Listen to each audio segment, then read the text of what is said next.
Well, good day and welcome once again to Moments with Dr. Steve. I'm Dr. Steve Bonneberger. What a joy and honor and privilege to be able to connect with you each and every day. We send material. Let me say it differently, 5 days a week, send new material because we're determined to get state of the art information into your hands because we believe in you. Today, we plow into the way out.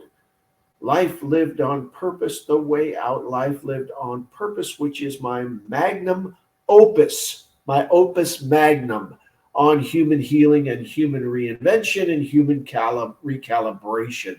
Go to saintalegius.org, saintalegius.org, and pick up a copy. You will be the better person because of it.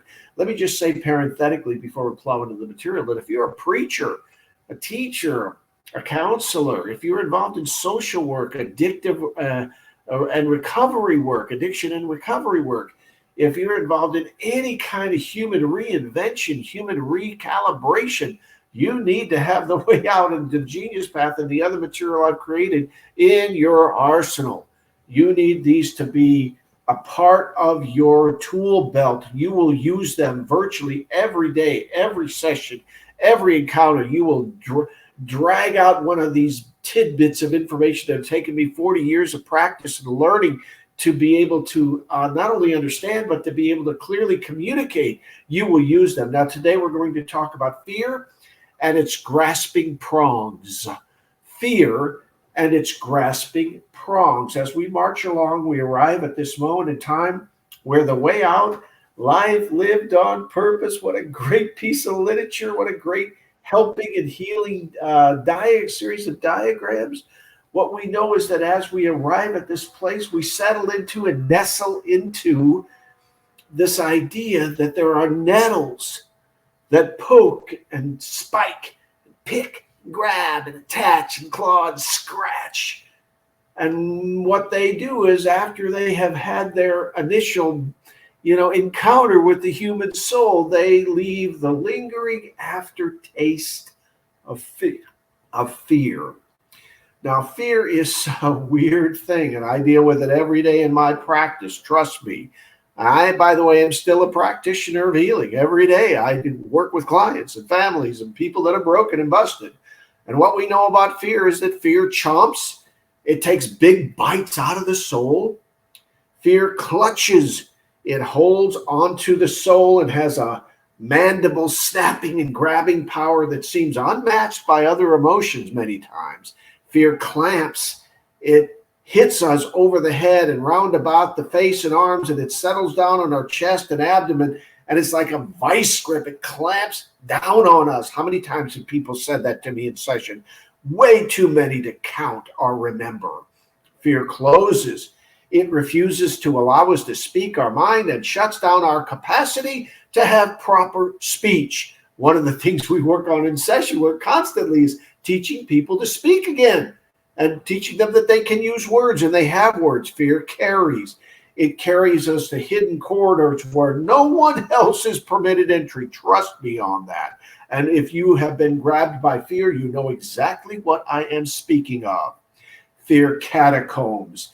It has this unspoken and yet real and fully visceral and even palpable capacity to entomb our hopes and bury our proper ambitions.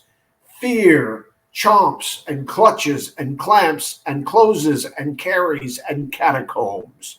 I know this. I work with broken human beings. In the way out, we speak of the pierce of fear, and we give compass headings on how to begin to first become aware of fear and its claws and its tentacles, and with the strong and spoken intent of detaching fully from each and every one of its barbs. I'm going to say that again.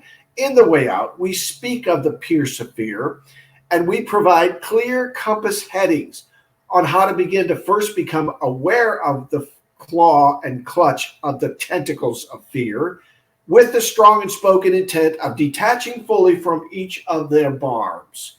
Fear. I define fear as the emotional reality that at some point in your life experience, you encountered something or someone or maybe some things and many someones that instantly and spuriously branded, implanted, and installed, and then with the power of a hot poker seared into your psyche an emotional injury, the pain of which has been so severe and so overwhelming and so permanent and so lasting that the aftershock and the lingering venom remain present and active in your psyche to this very moment. That's what fear is.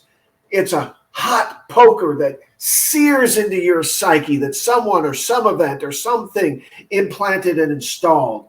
And its power and impact and pain are so overwhelming that the aftershock and lingering venom remain present and active to this very moment. That's what fear is. Now, in our next chunk of the way out, we are going to begin to address harm, because fear creates and is generally generated by and spawned by harm. For this day, I want you to study your fears. For this day, I want you to begin to notice your fears. For this day, I want you to begin to speak words about, to try to frame what your fear is. Just the ability to do that can bring relief often. For this day, ask yourself this one tinging question. How then has fear attached itself to my life? And how is fear thwarting and stopping me from living into and expressing my most admirable and agile life? How is fear harming and halting me? We are building a global cultural conversation, and all you have to do to join it is head over to stateofallegiance.org, drop us a note, and let us know of your fears. We listen to the laments of others. Till next time, I'm Dr. Steve Bonenberger, and this is Moments with Dr. Steve. Travel far.